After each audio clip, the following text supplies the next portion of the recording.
When given a set of data, we can use the following theorem in order to determine whether or not that data can be modeled with an exponential function. If the data is truly exponential, then we can look at the ratio of two consecutive integer domain elements, and that will always simplify down to being the growth factor. Let's look at a very short proof.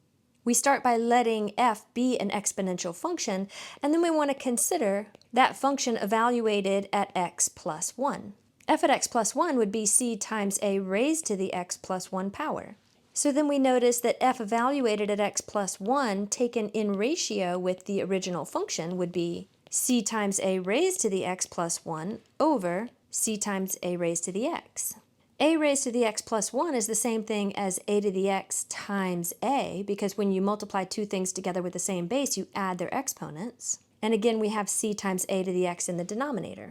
The c's then cancel, and a to the x also cancels, which then leaves us with just a, the growth factor. So let's say, therefore, if f was an exponential function, the ratio between the outputs of f evaluated at x plus 1 divided by f evaluated at x is always going to turn out to be just the growth factor. And we'll finish by saying QED, which basically means which was to be proved. We can use this theorem when given a table of data and we want to determine whether or not that data is linear or exponential. If the data is linear, then the average rate of change between each of the data elements is going to end up being the same constant. But if the data is exponential, it's going to follow the theorem that we just identified.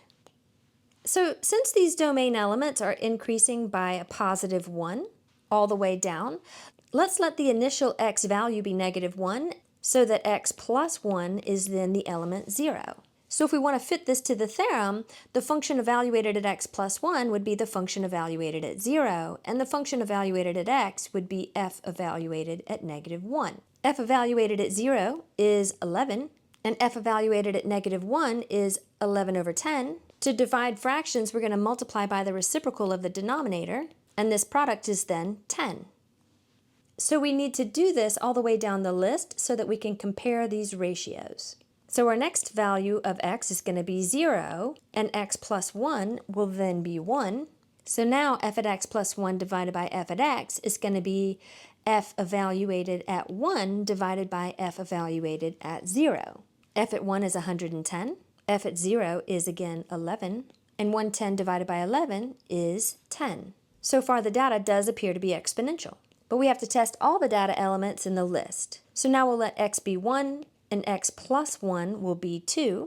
So the ratio f at x plus 1 divided by f at x is going to be f at 2 divided by f at 1. F at 2 is 1100, f at 1 is 110, and again this simplifies down to being positive 10. We do still need to check that last row, so now we'll let x be equal to 2 and x plus 1 is equal to 3.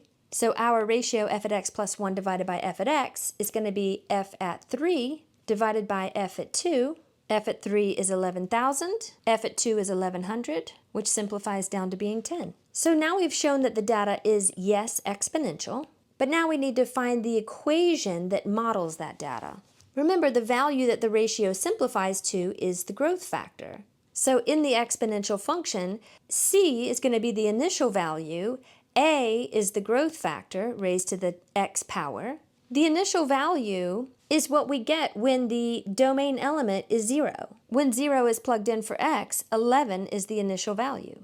Then the growth factor turned out to be 10, so that 10 is the one that will be raised to the x power. And so this is the function that models that data.